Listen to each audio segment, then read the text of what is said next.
సమరం health channel ప్రేక్షకులకు స్వాగతం. ఈరోజు మనం ఎండ దెబ్బకు చెక్ అనే అంశం గురించి తెలుసుకుందాం. ఎండాకాలంలో వేడి వాతావరణం వల్ల ఒంట్లో నీరు వేగంగా ఆవిరవుతూ ఉంటుంది. ఆ నీటిని ఎప్పటికప్పుడు భర్తీ చేసుకోలేనప్పుడే ఎండ దెబ్బకు గురవుతాం. ఈ పరిస్థితి తలెత్తకుండా ఉండాలంటే ఎలాంటి జాగ్రత్తలు పాటించాలో తెలుసుకుందాం. ఒంట్లోని నీరు చెమటతో పాటు శ్వాస ద్వారా కూడా ఆవిరైపోతూ ఉంటుంది. దాంతో ఎలక్ట్రోలైట్లను నష్టపోయి ఒంటి నొప్పులు, ఒళ్ళు వేడెక్కడం, తల తిరగడం లాంటి లక్షణాలు వేధిస్తాయి. ఈ దశలో జాగ్రత్త పడకపోతే స్పృహ కోల్పోయే పరిస్థితి తలెత్తుతుంది. నిజానికి ఎండ దెబ్బకు ముందే శరీరం మనల్ని హెచ్చరిస్తుంది. దాహం పెరుగుతుంది, గొంతు ఎండుకుపోతూ ఉంటుంది. ఈ స్థితిలో నీడకు చేరుకుని సరిపడా నీళ్లు, ఎలక్ట్రోలైట్లు తీసుకోనప్పుడు ఎండ దెబ్బ తగులుతుంది. ఈ జాగ్రత్తలు తప్పనిసరి.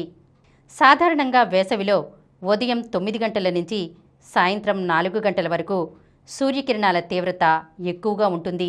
కాబట్టి ఈ సమయం నీడకే పరిమితం కావాలి. ఒకవేళ ఈ సమయాల్లో బయటకు వెళ్ళవలసి వచ్చినా కొన్ని జాగ్రత్తలు తప్పనిసరిగా పాటించాలి. అవేంటంటే, బిగుతైన ప్యాంట్లు, మందపాటి దుస్తులు మానేయాలి. వదులుగా గాలి చొరబడే, చెమటను పీల్చే దుస్తులు వేసుకోవాలి. ముదురు రంగు దుస్తులు వేడిని ఆకర్షిస్తాయి కాబట్టి ఎక్కువ చెమట పడుతుంది. బదులుగా లేతరంగు దుస్తులు వేసుకోవాలి. గంటకో గ్లాసు చొప్పున నీళ్లు తాగుతూ ఉండాలి. తాగే నీళ్లు మరీ చల్లగా కాకుండా తాగగలిగేంత చల్లగా ఉండాలి. తరచూ చల్లనీళ్లతో ముఖం కడుగుతూ ఉండాలి.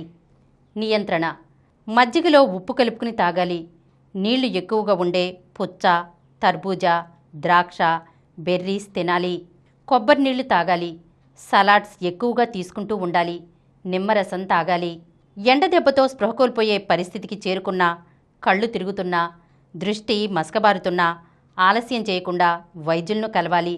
ఐవీ ఫ్లూయిడ్స్తో ఈ స్థితిని సరిదిద్దే వీలుంటుంది. 12 నుంచి 13 ఏళ్లలోపు పిల్లలు, 60 ఏళ్లు పైబడిన పెద్దలు ఎండదెబ్బకు గురయ్యే అవకాశాలు ఎక్కువ. కాబట్టి ఈ కోవకు చెందిన వాళ్ళు జాగ్రత్తగా ఉండాలి. గుండె జబ్బులు, మధుమేహంతో మందులు వాడుకునే 22 నుంచి 60 ఏళ్ల మధ్య వయస్కులు కూడా రెట్టింపు జాగ్రత్తగా నడుచుకోవాలి.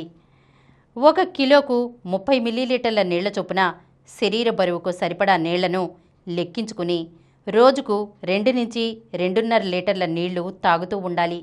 వేసవిలో ఈ మోతాదుకు అదనంగా మరొక లీటర్ నీళ్లు ఎక్కువగా తాగాలి.